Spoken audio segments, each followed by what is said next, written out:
Hi everybody, my name's Darcie Lich and I'm an Oblate Lay Associate from the Saskatchewan District Community. And today we are in beautiful northern Saskatchewan. We are at Whiteswan Lake, which is just west of Narry Hills Provincial Park. And it's gorgeous up here, but snow, tons and tons of snow this year. As a matter of fact, feet of it.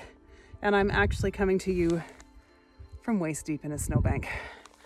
You see, when you have wood heat and your wood shed is behind a snowdrift that is taller than you, you got to do what you got to do. But as I try and work my way out of this, it gives me a chance to kind of think about today's reading. And in some ways, the first reading relates a little to this situation. You see, in it, God says, "Listen to my voice, and I will be your God, and you will be my people." And he also says, "Walk in my ways, and all will be well with you." Well, you know what? Sometimes, we all try and walk in God's way, right? Some days I'm better at it than other days. Most days I'm not very good at it.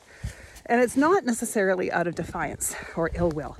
See, what God goes on to say in this reading is that out of the stubbornness of their own will, they listen to their own counsels and walk at their own counsels. So essentially what he's saying is they do it on their own and they're not paying attention. Guilty. See, I don't necessarily defy God and say, "I know better than you." Okay, scratch that. I kind of do. But more often than not, what happens is I get a little too self-reliant and I start relying on my own ways of doing things, not listening for God's voice. And so day after day, I'm not listening. And I usually end up in some kind of trouble where I wind up waist deep in a snowbank or some other kind of mess. And then I have to ask God to get me out of it. And then I usually end up looking behind me, pointing at the mess that I've just come out of, saying, "You know what, God, thanks a lot. I really could have used your help there." And what I particularly love about scripture is that if you read carefully, there's an implied forehead slap in there somewhere. And God says, "I send them prophets day after day, and they're not listening." Yeah, there's the problem. See, oftentimes I'm not listening. And then inevitably, I wind up in some waist-deep mess, and then I need God's help. And it takes both of us a lot of work to get me out of it. And I come out of it cranky and resentful and tired.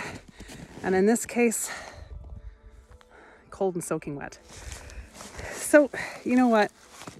Here's the thing. There is a better way. If I just pay attention, I'm not in a situation where I'm waist deep in some quagmire with my socks falling off inside my boot. Instead, I'm told to look up because there's a path in front of me. And funny enough, when you follow a path that God gives you, it usually works out for the better, right? Interesting how that works. And so during this Lent, it's a good reminder for us that if you want to stay out of the deep snow, pay attention to God. Lift your head. Listen to his voice. Look forwards, not backwards. And you know what? It all works out better that way. So this Lent, may you do the same with me. Look up. Keep your eyes on God. Look for the path. Pay attention to the help he gives. And it will be well with us. Peace be with you.